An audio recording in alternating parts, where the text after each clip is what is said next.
Hola, ¿qué tal? Siguiendo la secuencia del video anterior, lo que es un tema importante en relación al aprendizaje de idiomas. Eh, Ahora toca turno de ver el siguiente capítulo, que es los errores más comunes de los estudiantes de idiomas. Primero habla sobre un tema importante que es lo que son las neuronas. Es sorprendente pensar que la máquina más potente, compleja y sofisticada del mundo se encuentra en la cabeza de cada uno de nosotros, ocupando solo un 2% del peso total del cuerpo humano. Sí, nuestro cerebro, que ha sido fascinado por mucho tiempo, que ha fascinado, mejor dicho, a muchos a científicos y expertos alrededor del mundo. La persona que somos, los recuerdos, sueños y miedos se encuentran formados por unas 100.000 millones de células en el cerebro. Esas células son las neuronas y su principal función es recibir y transmitir información. Estas células hacen conexión con otras neuronas y transmiten la información a través de cargas eléctricas a una velocidad de 300 kilómetros sobre hora. Bueno, por hora, mejor dicho. Cada una de estas neuronas pueden conectarse con otras 10.000 hasta formar una gran red neuronal de trillones de conexiones. Estas redes son las encargadas de construir el conocimiento en tu cerebro. Eh, Sin duda alguna, el poder de las neuronas es indispensable dentro del proceso no solamente del aprendizaje de idiomas, sino de cualquier cosa, ¿no? De ahí que este autor, el señor Kelvis Valerio, habla sobre algo que se llama potenciación neuronal, pero eso será el tema del siguiente capítulo. Vamos ahora a analizar lo que son los errores. El primero de todos, error número uno. Bueno, antes, a ver, sí, como decía, conociendo el funcionamiento y la importancia de estas células cerebrales, podrás entender mejor cómo funciona el proceso de adquisición de otro idioma, como decía. Tener más conciencia sobre la efectividad de las recomendaciones que aprenderás en este libro. El error número uno es eh, creer que por tu edad no podrás aprender un idioma. Este es uno de los mitos más extendidos. Según las neurociencias, el cerebro nunca deja de crear conexiones neuronales. En otras palabras, nunca deja de aprender. Anteriormente se pensaba que el cerebro era un órgano estático, que una vez que la persona alcanzaba la edad adulta, perdía la capacidad de crear conexiones neuronales, pero la neurociencia ha demostrado lo contrario. El cerebro es plástico y nunca pierde la capacidad de generar nuevas conexiones y de reestructurarse a través del aprendizaje. Hay un tema interesante que se llama la neuroplasticidad cerebral, que es la capacidad del cerebro para adaptarse y cambiar por el resultado de la conducta y el aprendizaje. Esta capacidad permite a las neuronas regenerarse, formar nuevas conexiones sinápticas y modificar la estructura neuronal del cerebro durante todo el transcurso de nuestras vidas. En otras palabras, el aprendizaje reestructura el cerebro y esta capacidad nunca se pierde con los años. Se habla también que en el año 2000, la señora Eleanor McQuire, una neurocientífica irlandesa, hizo un estudio a un grupo de taxistas londinenses usando escáneres cerebrales para ver el tamaño de sus hipocampos, el área del cerebro responsable de la memoria a corto y largo plazo, pero se ven hipocampos. Descubrió que los taxistas que más tiempo pasaban conduciendo, obtenían mayor volumen de materia gris en el hipocampo, ya que tenían que memorizar mayor cantidad de rutas. Esta fue una gran prueba de que el cerebro se reestructura con el aprendizaje, no deja de crear conexiones neuronales, y que la neuroplasticidad cerebral les permite a las personas, sin importar la edad, aprender cualquier conocimiento y entrenar su cerebro. Las demás investigaciones y descubrimientos que se han realizado sobre la neuroplasticidad cerebral fueron similares. Esto es algo emocionante, ya que gracias a la neurociencia sabemos que nuestra capacidad de adquirir, procesar y retener el conocimiento no se detiene a través de los años. Quiero pasar con esto al segundo tema, que es este, error 2, esperar resultados con poco esfuerzo. Muchos estudiantes piensan que si no aprenden rápido es que no está funcionando el programa de idiomas, o en muchos casos piensan que no son buenos para los idiomas. El deseo de aprender rápidamente nubla al estudiante y no lo hace reflexionar sobre los pasos que debe dar para llegar al aprendizaje. Por esto quiero hacer mención, ahora sí que de mi postura personal, que uno debe tener un propio método. Como lo dije en el video anterior, el, ahora sí que para poder adquirir un nuevo idioma, se debe tomar en cuenta las dos vertientes que había mencionado en el video anterior, la vertiente del aprendizaje y la vertiente del eh, adquisición, en este caso. Para mí es la más importante que la primera todavía, porque se hace de forma subconsciente mediante lo que se denomina como input, y este input debe ser comprensible, que todo lo que tengamos que escuchar se pueda entender, se pueda comprender, se pueda, ahora sí que recordar fácilmente, por así decirlo. Por ejemplo, si tenemos la imagen de una manzana, ¿no? Eh, Se la mostramos a un francés, pero este no va a saber cómo se dice en español, al menos que le pongamos ahí manzana, ¿verdad? Diga, pues sí, pero en su idioma, obviamente, le pongamos pom, manzana, y así nos vamos con el inglés, apple. Debe ser comprensible el input, todo lo que recibamos, ¿verdad? Mientras más contacto, como decía aquí, mientras más contacto tengas con el idioma, más rápido vas a aprender. En la neuroplasticidad cerebral existen dos aspectos, el positivo, donde tus redes neuronales se fortalecen cuando usas un conocimiento, y el negativo, donde las redes se debilitan por falta de uso de este. Imagina que esas redes son como un nudo de un zapato. Si lo aprietas bien, por más que camines, no se va a desatar. Pero si el nudo está débil, hay mucha probabilidad de que se desate. Mientras más fortalezcas tus redes neuronales, podrás tener el conocimiento por más tiempo y usarlo en una conversación de forma espontánea. De aquí vemos una imagen, no la puedo proyectar, está así. Eh, es como un nudo. Cuando se usa mucho algo, pues obviamente en este caso el cerebro, la mente, se crean más conexiones. Obviamente en la vida cotidiana, si usamos algo, ¿verdad? Se desgasta. En este caso, con el cerebro pasa todo lo contrario, y es todo un proceso. No esperemos resultados grandes, ¿verdad? Grandes resultados con un esfuerzo muy mínimo. Error número 3, creer que solo mirando películas o series podrás dominar otro idioma. ¿Qué estás haciendo para practicar el idioma? Bueno, yo veo las series en inglés. Es muy probable que te parezca conocida esta conversación. Actualmente, para muchos estudiantes, perdón, este es el único contacto que tiene con el idioma fuera del aula, y esperan que con esto su nivel mejore considerablemente. Como acabo de decir antes, en el punto número 2, es importante recibir input. ¿Qué es el input? Todo lo que recibe el cerebro, ya sea mediante la lectura, mediante este, el habla, pero que sea de forma comprensible, que sea un input claro para lo que es el estudiante. Por ejemplo, tenemos la imagen de una casa, o mejor dicho, decimos, por ejemplo, la expresión, "This is a house near the ocean". Obviamente la persona que no tenga ni siquiera la pizca de inglés, un nivel básico de inglés, no te va a entender. Pero si le muestras la imagen de una casa cerca de de un mar, de una playa, vaya, te va a entender por el simple contexto. This is a house near the ocean. Ah, me estás diciendo que es una casa cerca del océano, de la playa. El input debe ser comprensible, no vas a tener con solo películas, series, ¿no? Películas.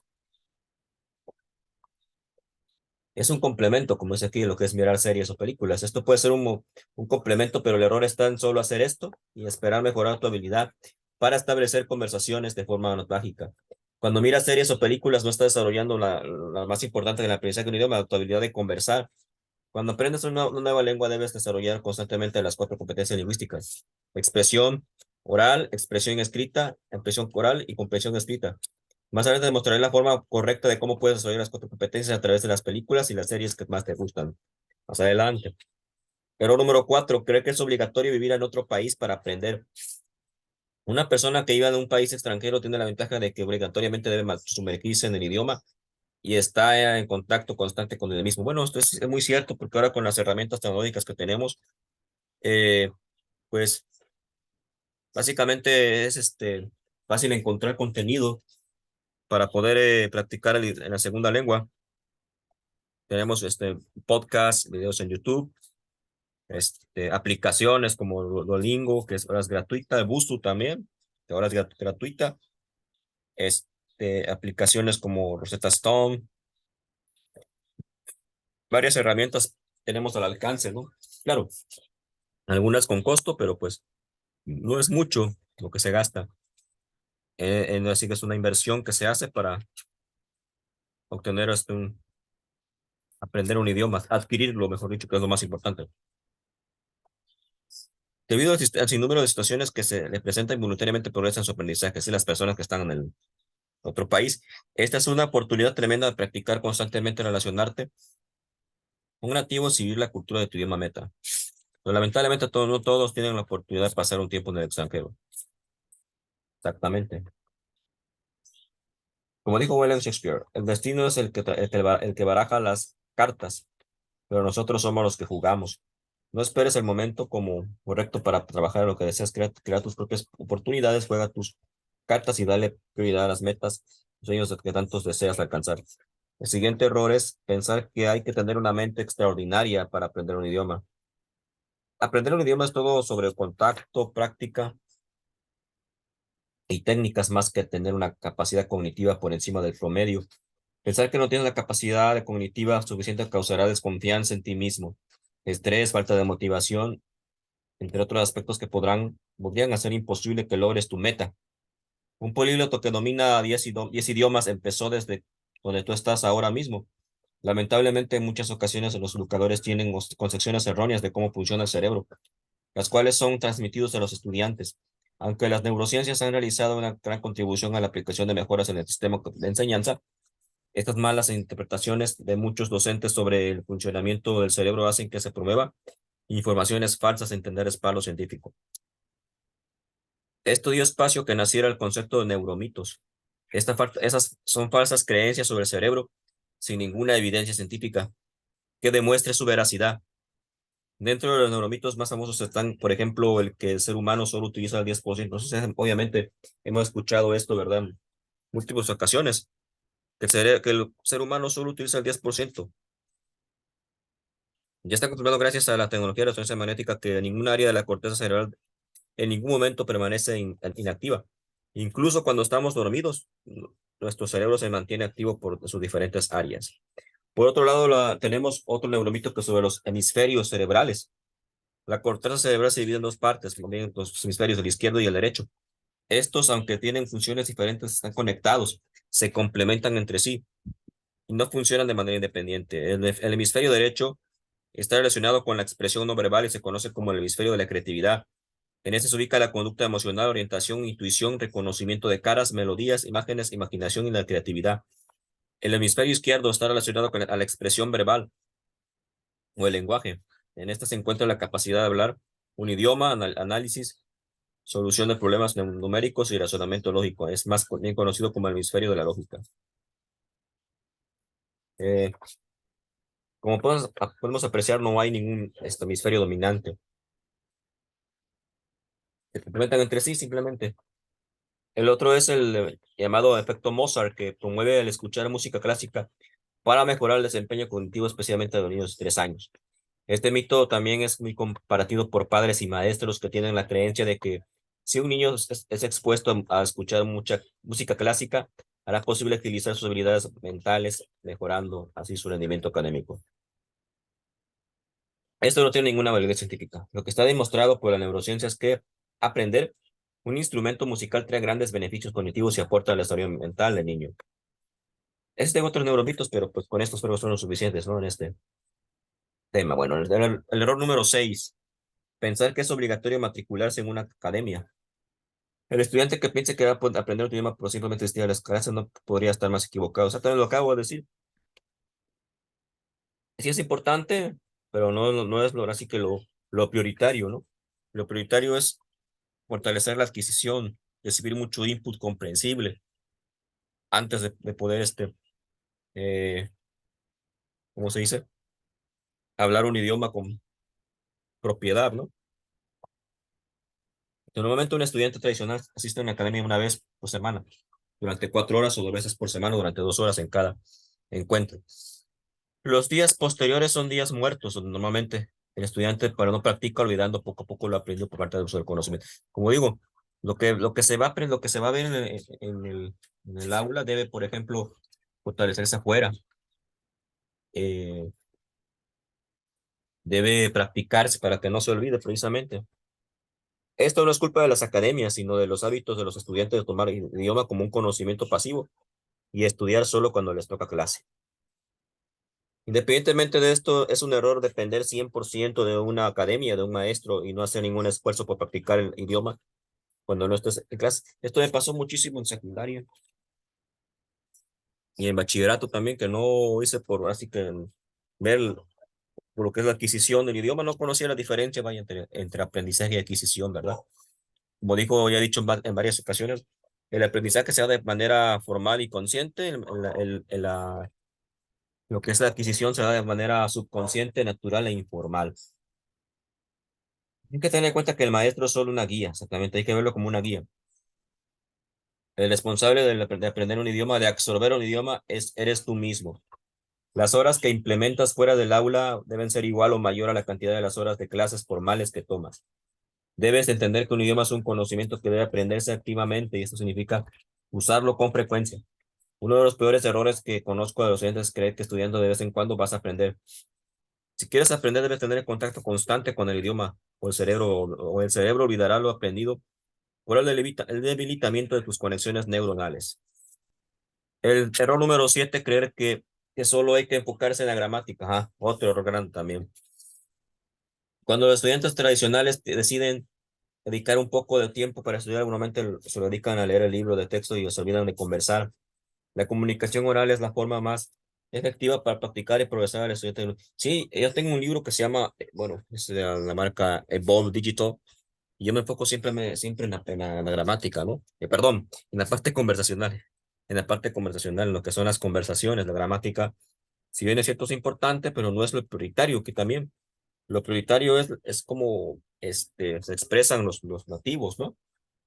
Eh, por algo tenemos la habilidad de leer y por algo la ventaja, por ejemplo, en el caso del inglés, son las mismas letras. Eso no hay pierde. Y el francés se parece, sí, sí, ahora sí que varía mucho la fonética, ¿verdad? Pero también, parlez-vous français? Parla italiano. El italiano también es la fonética parecidísima al español. Do you speak English? La otra no lo sé pronunciar, es creo que está en alemán, ¿no? Es Sprechen Sie Deutsch, algo así.